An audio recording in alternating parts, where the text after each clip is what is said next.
Assalamualaikum warahmatullahi wabarakatuh. Jadi pada video kali ini saya akan memberikan tutorial tentang failover menggunakan GNS3. Jadi apa itu failover? Failover merupakan suatu cara untuk melindungi atau mengamankan jalannya koneksi dengan membuat jalur cadangan atau backup. Jadi maksudnya gimana? Ketika kalian di rumah memiliki dua jalur internet, ada internet dengan nama ISPA dan ISPB.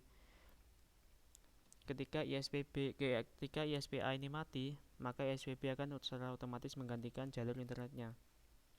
Jadi dengan metode failover ini tentu saja kalian ketika memiliki dua jalur internet dengan bandwidth 10 MB dan 5 MB tentu saja akan mengutamakan yang lebih besar atau 10 MB. Jadi ISPA itu jalur utama dan ISPB ini untuk jalur backup. Jadi ketika jalur ISPA ini mati, maka jalur ISPB ini akan otomatis menggantikan jalur internetnya. Jadi di ISPA contoh ada maintain, ada trouble, kabel putus ataupun dan sebagainya. Intinya ada trouble di ISPA ini akan digantikan secara otomatis oleh ISPB dengan metode failover ini. Langsung saja masuk ke konfigurasinya.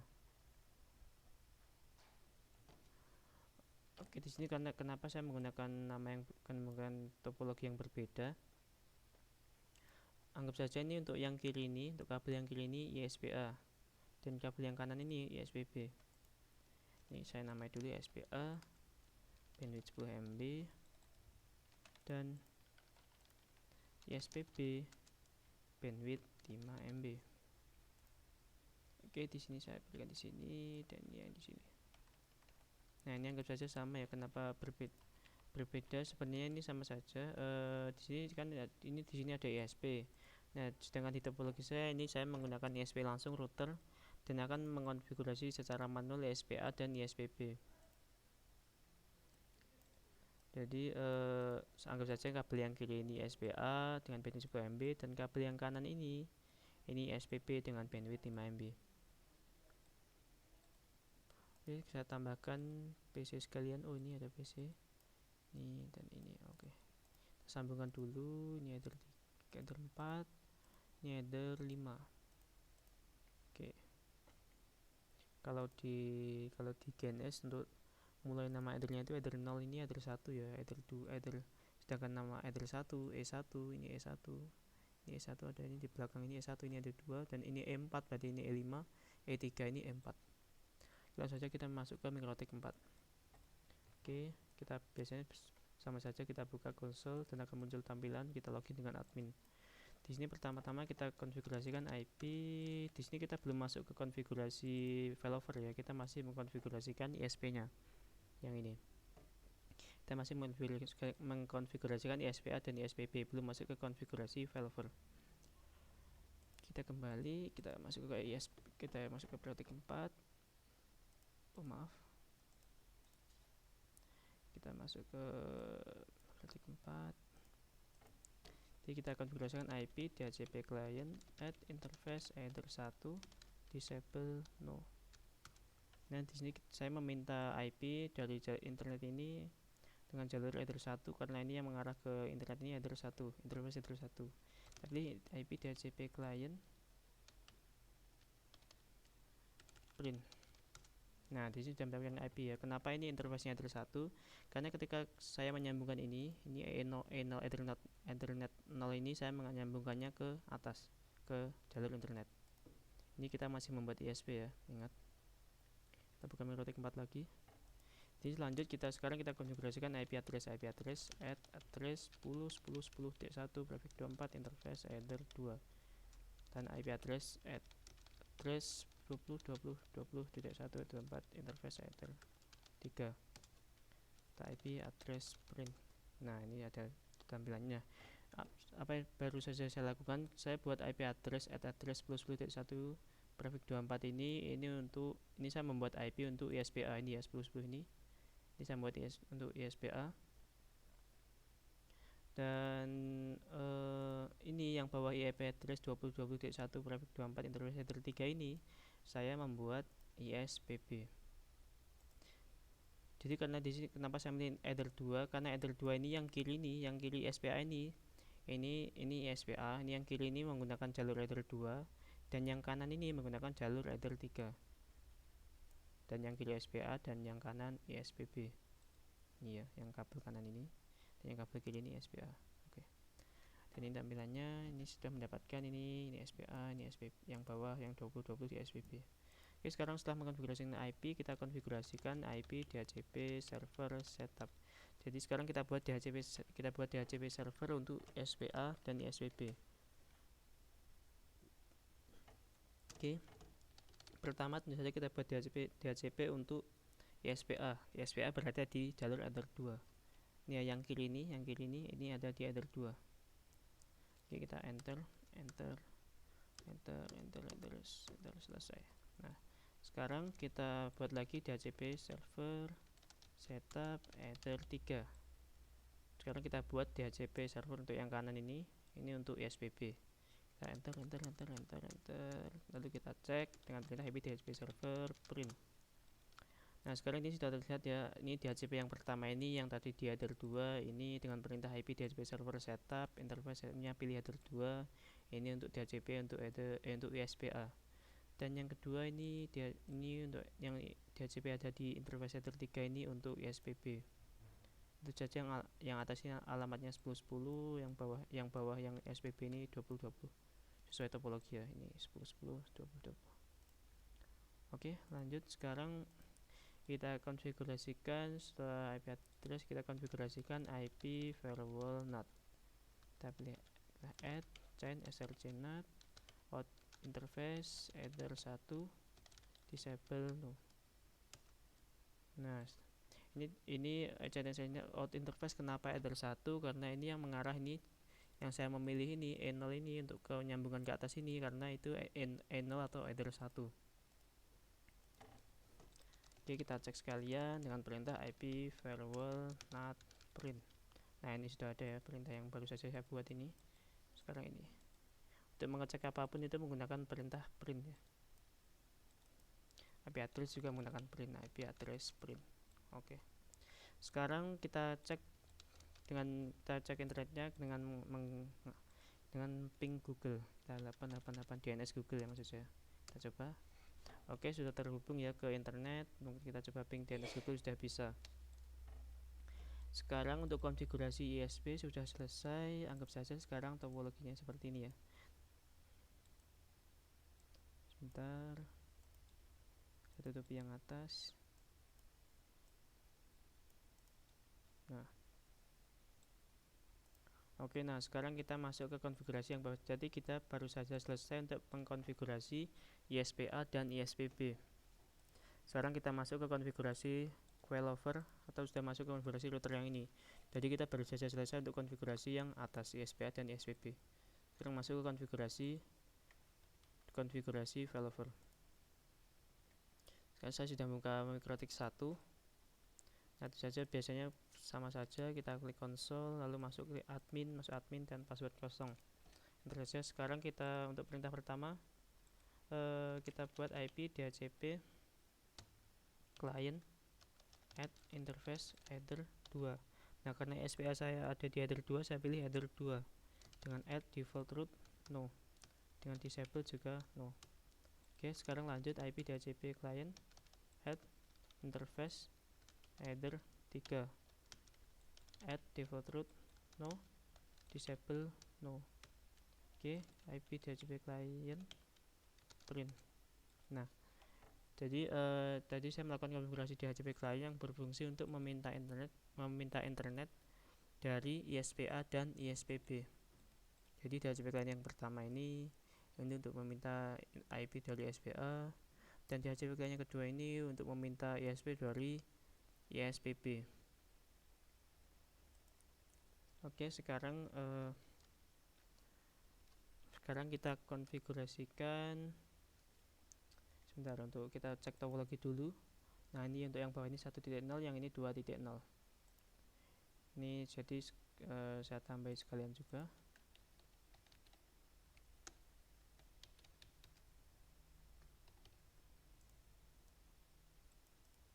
Dan yang bawah ini. Oke. Sekarang kita buka lagi MikroTik 1. Nah, sekarang apa yang kita lakukan? Sekarang kita mengkonfigurasikan IP untuk PC1 dan PC2. Satu IP address address 192.168.1.1 prefix 24 interface header. Ini untuk yang ini header 3 ini header 4, ini header 4, ini header 5. Di GNS memang begitu ya, mulainya dari 0, E0. Jadi ini tentu saja E4, header 4, lanjut IP address address 192.168.2.1 prefix 24 interface header 5. Kita cek IP address print. Oke, di sini saya sudah berusaha membuatnya. Ini IP address yang berasal dari SPA dapat 10.254, dan ini dari SPB 20.20.254, dan ini untuk PC1, dan ini untuk PC2.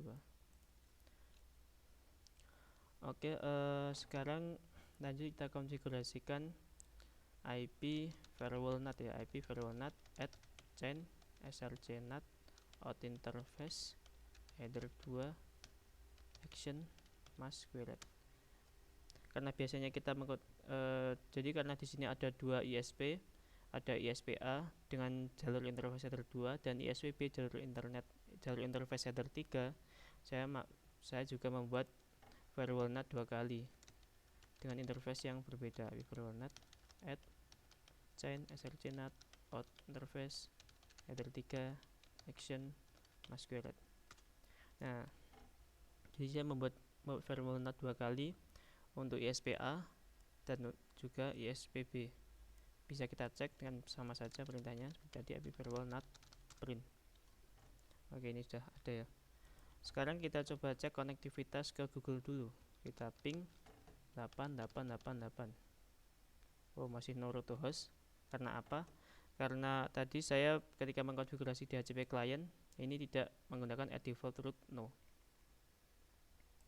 Oke, karena sekarang lanjut saja kita konfigurasikan DHCP server dulu ya. IP DHCP server setup. Di server kita pilih header yang ke bawah ini. Untuk DHCP server ini header 4. Enter saja langsung. Dan juga IP DHCP server setup header 5. Langsung saja. Oke, sekarang kita setelah konfigurasi DHCP server selesai, kita buka PC1 ya. Satu kita buka, kita pilih IP DHCP. Nah, ini sudah mendapatkan IP dari ini satu yang kita konfigurasi tadi. Kita buka PC2 juga. Kita dengan perintah IP DHCP.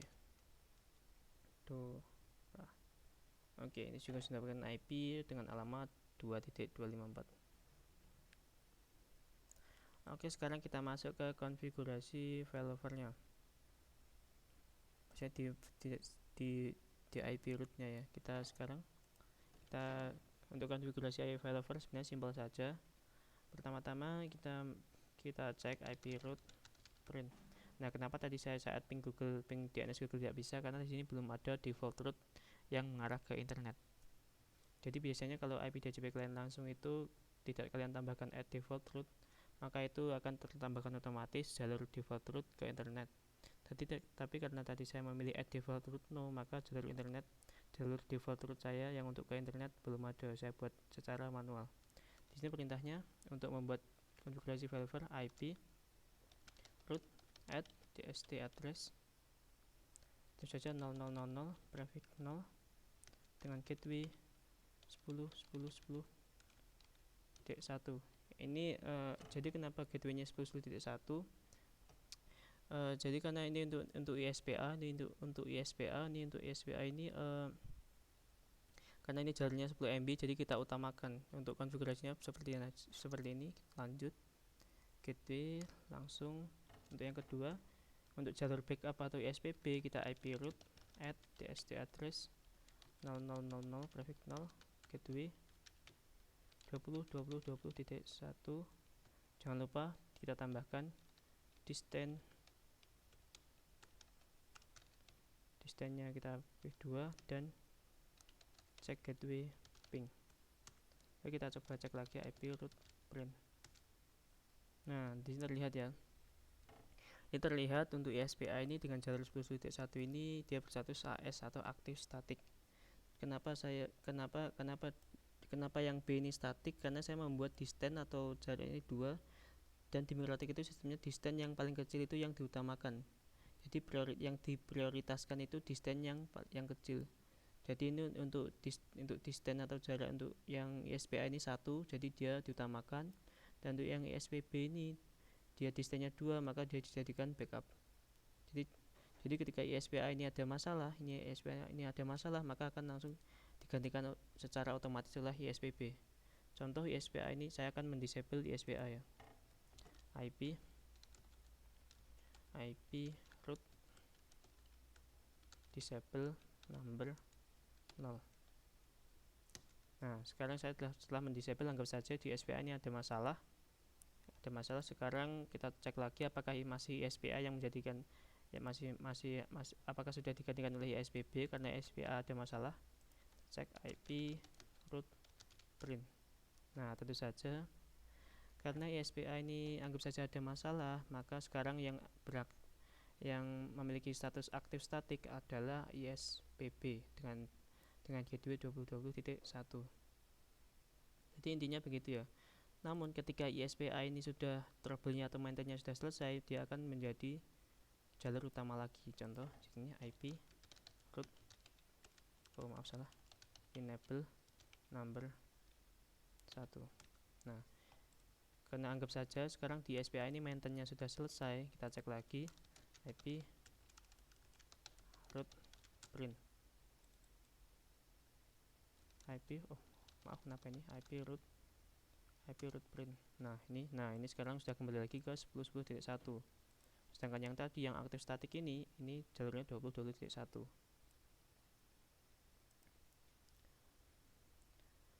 Oke.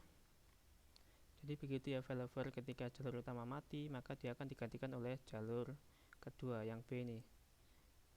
Dan ketika jalur utama sudah nyala kembali maka dia akan dijadikan jalur utama lagi. Ini 10.1. Jadi anggap saja ini ada masalah di ISPA, maka akan langsung digantikan otomatis oleh ISPB. Dan ketika ISPA sudah selesai maintain, dia akan dijadikan utama lagi. Oke, menurut saya tutorial dari saya sudah selesai, tutorial failover. Jika ada kesalahan saya mohon maaf. Wassalamualaikum warahmatullahi wabarakatuh.